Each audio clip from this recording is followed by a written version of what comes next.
Hello all my friends and family. Today we are taking a look at the Green Ranger Super 7 Wave 1. Let's unbox this thing.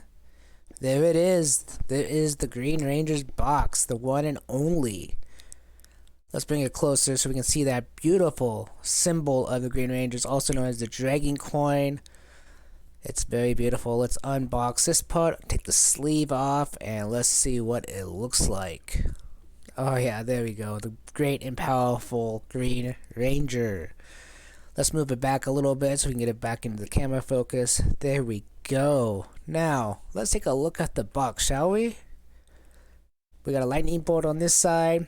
The bio of the Green Ranger that will be in the description. And then we got another lightning bolt back to the Green Ranger himself.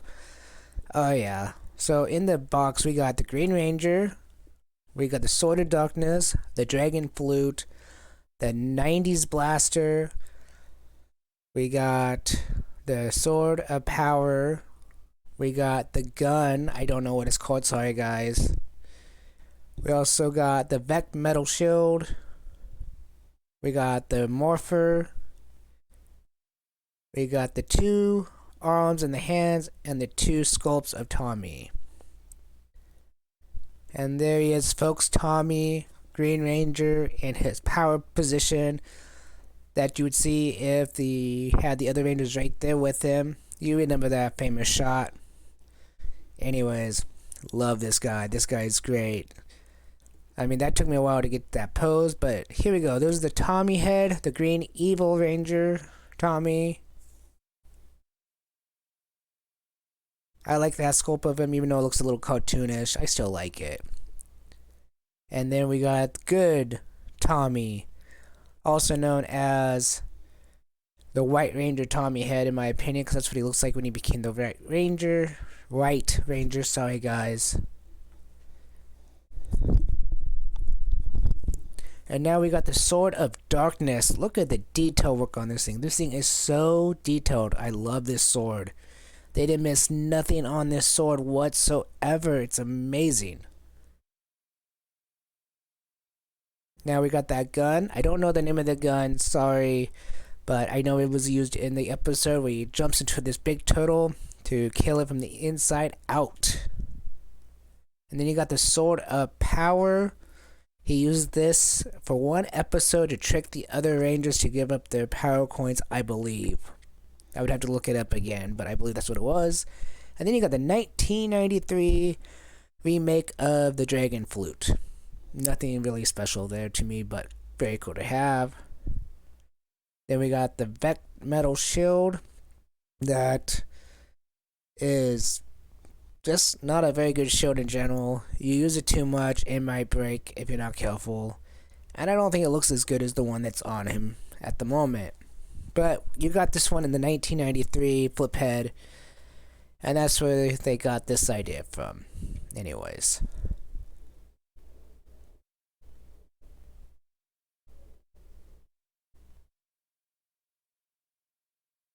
So you can, sorry about the camera, you can remove the arms of Tommy to put these ones on.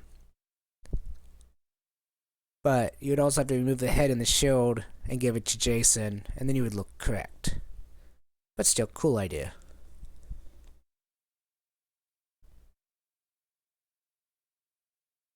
And then you got the pointing hand and a hand to hold a sword or some kind of weapon.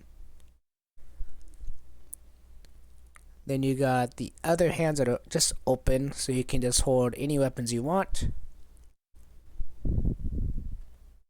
And then you got the Dragon Flute hands to play the Dragon Flute.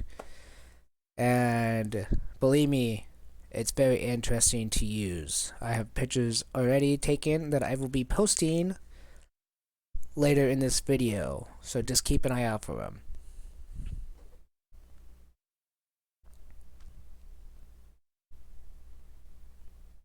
Now, let's grab the Dragon Flute out of the Dragon Holster. And here we go, look at the detail work on that. It looks just like the Hasbro one. Has everything you would expect from a Dragon Flute. But, oh, Wait a minute, what is that? That's not correct. That does not look like the backside of the dragon flute. Super 7, what are you doing? The whole idea of this line is to be perfect.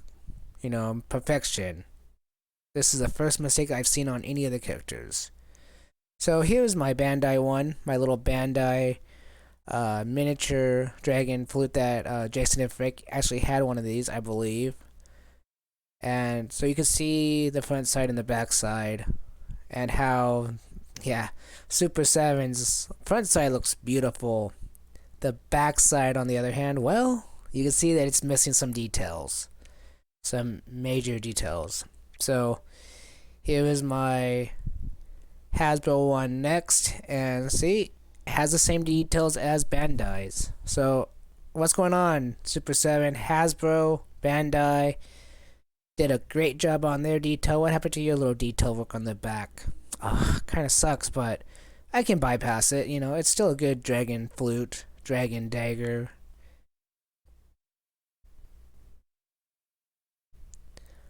So let's do some articulation, shall we?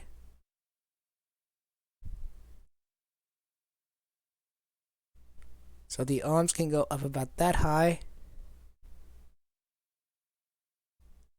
The elbow is about 90 degrees, as you can see. And straight out, up. He can go in a little bit, not much, just a little bit. You'll see a few more things like that in the pictures that I took. Of course, the hand can spin all the way around because it's on just a loose joint. The legs can do the splits all the way, and he can actually stand that way. It's very cool. I like it. Helps out with posing. His foot can go down, can go up, can swivel left and right. Not by much, but just enough. As you can see, just a little bit. His legs can bend 90 degrees, like so.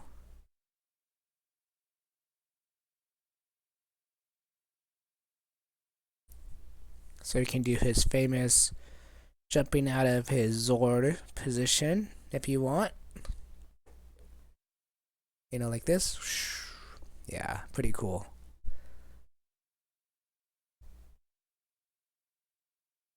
But he gets a little loose more you use him, so it gets a little bit harder to make him stand. I notice this character.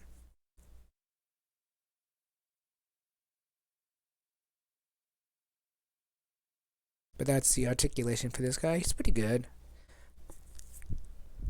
Oops. See, he's kind of loose. But that looks pretty cool right there. I might pose him like that with the dragon flute in one hand. When I get a place to put him. So yeah, he can do the 4 splits. It's pretty cool.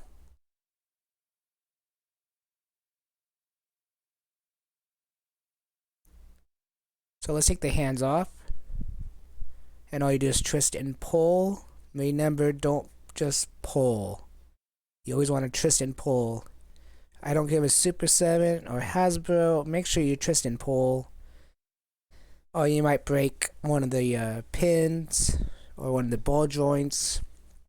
Same thing when you put his hands back in. You do the same thing. You line it up, you push it, and then you kind of twist it in just for safety purposes.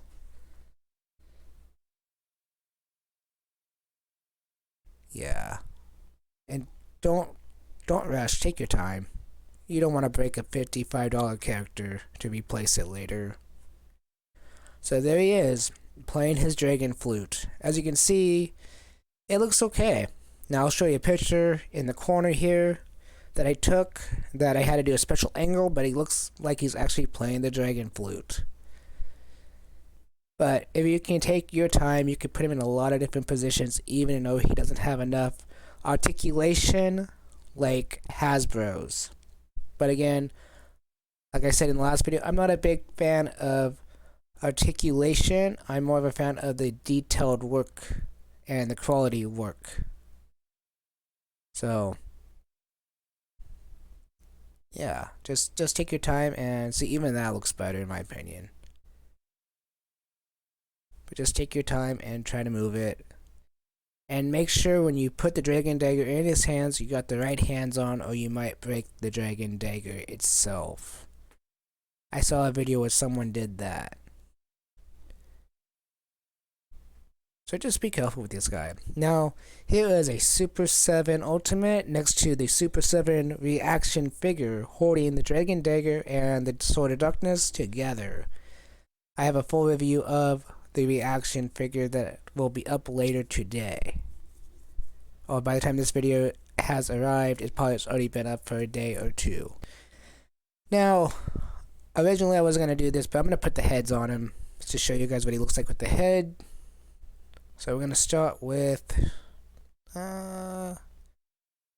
Evil Tommy. Let's start with Evil Tommy. And then we'll do the Right Ranger, or the Good Tommy. Now remember, twist, not pull. So there you go, there's Evil Tommy holding the Sword of Darkness and the Dragon Flute with the helmet right next to him. He looks pretty good there. You know, I mean, I'm not going to display him like this at all. Let's grab the other head. Remember, you can break that, so be careful. And there you go, there's the other Tommy. And the little holster has a little slit in, so you could put the Dragon Dagger in there. And if you do it right, you can actually put the whole Dragon Dagger in there like so. There he is holding the helmet. That was a pain in the butt to do, but well worth the pictures that you get to take. It looks pretty good. I like that look. So, there you go. That is the Green Ranger. So here is the Vect Metal Shield. Here is the other Vect Metal Shield from the 90s. And they look identical to each other. So there is no real difference, just the size. And again, I just don't like this shield. I know I said in the beginning of the video, but the shield can break. I've had 2 of these shields. But as you can see, that's what it pretty much would look like if it was on him. But then you have these armbands that are different color. So it just makes no sense to have. But some people might like this look. Me personally, and the armbands and all that, no, it doesn't look good. But thanks for watching. I'll catch you on my next video.